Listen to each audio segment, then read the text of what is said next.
Welcome to The Explainer. Have you ever just stopped and wondered why your own mind can feel so different from one moment to the next? One minute it's this foggy, dreamlike landscape, and the next, it's a laser-focused command center. Well, today, we're going to find out why. You know exactly what I'm talking about, right? You're trying your best to concentrate on something important, but your brain just decides, nah, and wanders off into some totally random daydream. So what's the deal? Why does that happen? And yet, just moments later, you can suddenly snap right back into focus.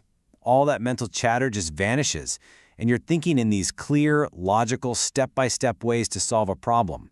How can your mind possibly operate in two such wildly different modes? Well, the answer isn't some kind of magic. It's all about neuroscience. It really all comes down to the activity happening in one supercritical part of your brain, the prefrontal cortex, or PFC for short. You can think of it as the conductor of your entire mental orchestra. Okay, so to really understand this mental switch, we first need to get properly introduced to the brain's main control hub. So what exactly is the prefrontal cortex? Well, simply put, it's the CEO of your brain. It doesn't just sit back and react to stuff happening. No, it's actively pulling together your memories, your emotions, and your goals to decide what to do next. That's what scientists call top-down control. It's the part of you that's actually setting the agenda. And this is where it gets really interesting, because the state of your PFC at any given moment directly creates two completely different styles of thinking. Let's call these two modes zigzag and theme-driven. That zigzag thinking, it's just like a dream, right? It's fragmented, it's kind of metaphorical, and it just jumps from one idea to the next based on a feeling. But then you have theme-driven thought. That's your A game. That's your focused mind moving logically and coherently straight towards a goal. And the connection here is surprisingly direct. It's like a dial. When your PFC's control is weak, like when you're dreaming or just kind of spacing out, your thoughts are in that zigzag mode. As its control gets a little stronger, you start to track a theme, maybe hold on to an idea. And when its control is really strong, bam, you get that powerful, logical, theme-driven thinking.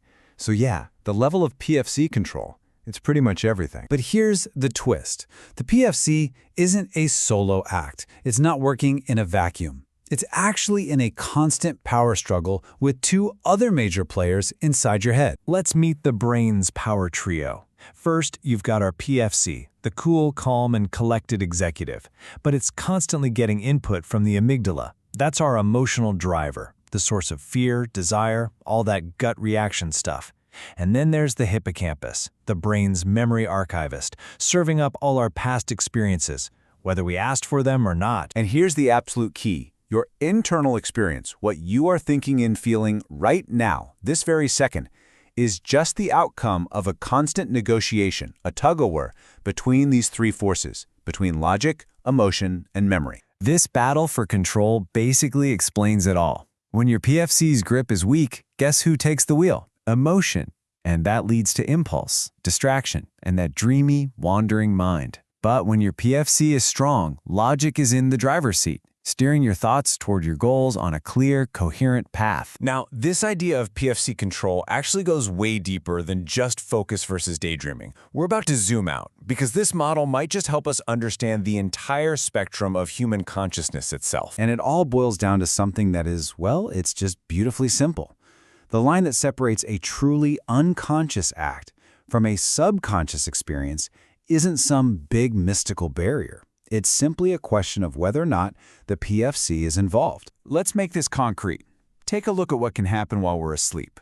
Something like sleepwalking, or a purely physiological reflex. That can happen with zero PFC involvement. It's totally unconscious.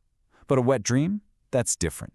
The fact that it has a kind of story to it suggests there's some weak partial PFC involvement, which kicks it up from the unconscious into the subconscious realm. And that right there is the key distinction. A wet dream isn't just a random reflex. It has a narrative. There's a plot, there are characters, there's emotion. That strongly implies the PFC is at least partially online, weaving memory and emotion together into a little subconscious story. Something a purely unconscious event just can't do. So how on earth did we end up with this incredible control system in our heads? Well, it didn't just appear out of nowhere.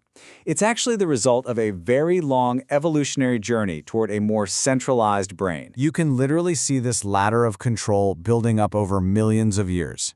It starts with simple substances being controlled by physical forces.